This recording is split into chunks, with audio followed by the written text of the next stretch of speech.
రెండు తెలుగు రాష్ట్రాల్లో జరుగుతున్నటువంటి అనేక అంశాలు ప్రజల పక్షాన విద్య ఆరోగ్యం మీద కొట్లాడుతూ ఉన్నాం. విద్య ఆరోగ్యం మీద కొట్లాడుతున్నాం. ప్రభుత్వాలకు అన్నీ తెలుసు, ప్రజలు కూడా చెప్తా ఉన్నారు. ప్రజలు చెప్తుండగా కూడా ఇంకా ఆలోచిస్తున్నారంటే దీని వెనుక పెద్ద తిర్కస్ మాత్రం ఉన్నది. ఇలా నిన్న ఆంధ్రప్రదేశ్లో ఆల్రెడీ ఒక డాక్టర్ అమ్మ అడిగింది, మేము డాక్టర్ అండి, నాకు ఆల్రెడీ నాకేం బాధ లేదు, బట్ ఏంటంటే పేద ప్రజలు చాలా ఇబ్బందులలో ఉన్నారు. విద్యా ఆరోగ్యం అనేటటువంటిది, విద్యా వైద్యం అనేటటువంటిది పేద ప్రజలకు చాలా చాలా ఇంపార్టెంటు.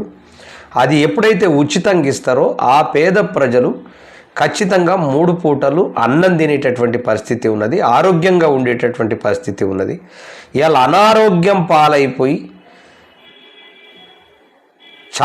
చాలని జీతంతో, అదేవిధంగా చాలని కూలీ చేస్తే వచ్చినటువంటి డబ్బులతో వాళ్ళ జీవనం కొనసాగుతూ ఉన్నది.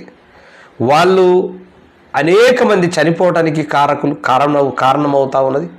అదేవిధంగా మధ్యలో చదువు ఆపేసేటటువంటి పరిస్థితి కూడా ఇలా దాపురించింది. ఖచ్చితంగా మీరు ఆలోచించాలని చెప్పేసి పవన్ కళ్యాణ్ గారికి మాత్రం మరి ఒక మేడం మాత్రం చెప్పింది. చాలా అది నిజంగా ఎంత నాకు అంటే మనం చాలాసార్లు మాట్లాడుకున్నాం, అది చాలాసార్లు ప్రజలకు చెప్పినాం. ప్రజలారా, ఇప్పుడు 1,50,000 రూపాయలు జీతం ఉన్నటువంటి ఒక ఉద్యోగి కూడా, గవర్నమెంట్ ఉద్యోగి కూడా ఈ ఫీజులకు, పిల్లల ఫీజులకు ఎప్పుడైనా అనారోగ్య సమస్య వస్తే వైద్యానికి డబ్బులు వెళ్ళిపోతున్నాయి. కనీసం మంచి ఫుడ్ తినేటటువంటి పరిస్థితి లేదు. ఇంకా పేదవాడు అంటే రోజు కూలి చేసుకునేటటువంటి వాడు రోజు ఎంత తక్కువ అంటే ఎంతైనా కానీ 500 రూపాయలు కూలి ఉన్నా 15,000 రూపాయలు అవుతుంది, వస్తుంది. ఎంత సంవత్సరం కష్టపడితే 2 లక్షల రూపాయలు వస్తాయి. సంవత్సరం కష్టపడితే సరే, భార్యాభర్తలు కష్టపడితే సంవత్సరం కష్టపడితే 4 లక్షలు వస్తాయి. 4 లక్షలల్లా ఫుడ్ ఏం కావాలా, ఇల్లు కిరాయిలు ఏం కావాలా, పోని ఇల్లు సొంత ఇల్లు ఉన్నది, ఫుడ్ ఏం కావాలా, పిల్లల ఫీజులు ఏం కావాలా, వాళ్ళకు బట్టలు ఏం కావాలా, ఇంట్లోకి సరుకులు ఏం కావాలా. ఎప్పుడైనా అనారోగ్యం పాలైతే ఎదురవుతున్నటువంటి సమస్య పెద్ద సమస్య అది. అంటే గవర్నమెంట్ హాస్పిటల్ పోలేం. ఒకవేళ గవర్నమెంట్ హాస్పిటల్ పోతే మనం ఆల్రెడీ ఖచ్చితంగా మంచి ట్రీట్మెంట్ అందదా అనేటటువంటిది ఒక భయం, అంతర్లీనంగా సైకలాజికల్గా ఫీలింగ్. ప్రైవేట్ హాస్పిటళ్ళకు పోవడం పట్ల ఉన్న డబ్బులన్నీ ఊడగొట్టుకొని మళ్ళా ఉత్త వ్యవహారం అయ్యేటటువంటి పరిస్థితి ఎలా దాపురించింది. కాబట్టి దీనికి ఒక మేడం ఆల్రెడీ నిన్న పవన్ కళ్యాణ్ గారికి చెప్పిన ముచ్చట, ఈ గవర్నమెంట్ ఎన్ని ఎకరాలు ఎలా దోసుకోగలుగుతోందండి? 30,000 ఎకరాలు తీసుకుందంటే ఎన్ని ఫ్యామిలీస్ బజార్ని పడి, ఆ రైతు దగ్గర పొలం ఒకటే కాదండి తీసుకోవటం, అతని చేతులు నరికేసి రోడ్డు మీద నిలబెడుతుంది. ఏ ఉద్యోగం పోతే ఉద్యోగం ఇస్తున్నారు, కాంపెన్సేషన్ ఇస్తున్నారు. ఆ రైతుకి ఏమి ఇస్తున్నారు? ఉద్యోగం ఇస్తున్నారా? ఎప్పుడో నువ్వు డెవలప్ అయ్యాక నీకు సైట్ ఇస్తా ఉంటారు. లోపుగా తను ఏం చేసి బతకాలి? రోడ్డు మీద అడుగు తిని బతకాలా, లేదంటే ఏదన్నా వలస కూలీ కింద వెళ్ళి బతకాలా? ఇంకా గవర్నమెంట్ స్కూల్స్ అండి, మా ఇంట్లో వంటమ్మాయి ఉంది, తనకు 6,000 ఇస్తాం జీతం, 2 పిల్లలు, ఒక పిల్లని మాతోనే ఉంచుకుంటాం. 6,000లో చెరకు 3,000 పెట్టి ప్రైవేట్ స్కూల్లో చదివిస్తుంది. నీకెందుకమ్మా ప్రైవేట్ స్కూలు? 3,000 పెట్టి ఆ 3,000 బ్యాంకులో ఈ పిల్లలకి రేపు ఉపయోగపడుతుంది అంటే, అమ్మ మాకు ఉండేదే ఈ చదువులే, మా పిల్లలకి మేము ఇచ్చే ఆస్తులు, మా వాళ్ళు ఏవి మాకు పెద్ద పెద్ద ఆస్తులు ఇవ్వలే, రెక్కలే ఇచ్చారు, ఆ రెక్కల కష్టంతో నా పిల్లల్ని చదివించుకుంటున్నా. గవర్నమెంట్ స్కూల్లో ఏముందమ్మా, ఒక టీచర్ ఉంటే ఒక టీచర్ ఉండరు, ఒకటో క్లాస్ నుంచి 5వ క్లాస్ వరకు ఒకే టీచర్ ఉంటారు. వీళ్ళకి ఏం చదువులు వస్తాయమ్మా?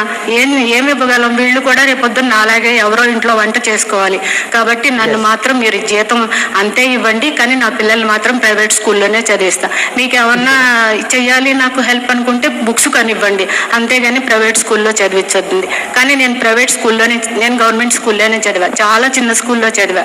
అప్పుడు స్టేట్ టాపర్ని నేను గవర్నమెంట్ స్కూల్లో చదివినా తెచ్చుకోగలిగాను. అంటే ఆ రోజులు బాగున్నాయి, ఆ రోజులు డెడికేషన్ ఉంది టీచర్స్కి. గవర్నమెంట్ కొంచెం కొద్దిగా కాకపోతే కొద్దిగా అయినా ప్రైవేట్ స్కూల్స్ మీద, గవర్నమెంట్ స్కూల్స్ మీద, గవర్నమెంట్ హెల్త్ మీద పెట్టింది. ఈరోజు ఏ గవర్నమెంట్ స్కూల్కి వెళ్ళినా ఒక బాత్రూమ్స్ లేవు, వాళ్ళకి సరైన టీచర్స్ లేదు, సరైన విద్యాబోధన లేదు. ఇన్ని ప్రైవేట్ స్కూల్స్ ఎందుకండి? ఎంత పల్లెటూరు, రిమోట్ పల్లెటూరుకి వెళ్ళినా సరే మీకు ఒక కాన్వెంట్ కనబడుతుంది. ఇన్ని ప్రైవేట్ స్కూల్స్ ఎందుకు? అసలు ఇన్ఫ్రాస్ట్రక్చర్ మీద డెవలప్ చేయదా గవర్నమెంట్? ఏమీను అన్ని ప్రైవేట్ స్కూల్స్ అయినా అభివృద్ధి చేయటం. మీరు దీని గురించి ఏం చేయాలనుకుంటున్నారు ఈ సెక్టర్ మీద? ఇది ఎడ్యుకేషనల్ సిస్టమ్ మాత్రం చాలా దారుణంగా ఉందండి. నాట్ ఓన్లీ అంటే చిన్నప్పటి నుంచి కూడా ప్రైవేట్ స్కూల్స్ అని వేలు 6,000 వస్తే 6,000 కూడా తను తీసుకెళ్ళి పిల్లలిద్దరు చదువుల మీదే పెడుతుంది. రేపొద్దున్న వాళ్ళకి ఏదైనా హెల్త్ ప్రాబ్లం అంటే మేము డాక్టర్స్ కాబట్టి మేము చూసుకుంటాం. ఇంక మిగతా వాళ్ళు ఏం చూసుకోగలరు? వాళ్ళకి వచ్చే జీతాల్లో 90% పిల్లల చదువులకే అయిపోతుంది. ఒక 10-15% వాళ్ళు తినగలుగుతున్నారు. ఇక్కడ మీరు ఏర్పాటు చేసింది మా కష్ట సుఖాలు తెలుసుకోవడానికి కాదు, ప్రజల కష్ట సుఖాలు తెలుసుకోవడానికి. సో మీరు లోవర్ సెక్టర్ పీపుల్ని ఆలోచించండి. డాక్టర్స్ మేము పర్వాలేదు, మా ప్రాబ్లమ్స్ మేము సాల్వ్ చేసుకోగలం. ఒకవేళ ఏదైనా కేసులు వచ్చినా మేము సాల్వ్ చేసుకోగలం, మేము అందరం వెల్ ఆఫ్. సో మా ప్రాబ్లమ్స్ మీరు పట్టించుకోకపోయినా పర్వాలేదు. కానీ ఇన్ఫ్రాస్ట్రక్చరు, ఎడ్యుకేషనల్ సిస్టమ్, పాపులేషను, దీని మీద కాన్సన్ట్రేట్ చేయండి. మీరు ఎంతో పెద్ద పొజిషన్లో ఉన్నారు, మీరు ఇంత దిగి రావాల్సిన అవసరం లేదు. కానీ మీ కళ్ళల్లో కమిట్మెంట్, మీ కళ్ళల్లో ఒక ఆర్ద్రత ఉంది. ఎందుకంటే బాగా చూసారు కదా.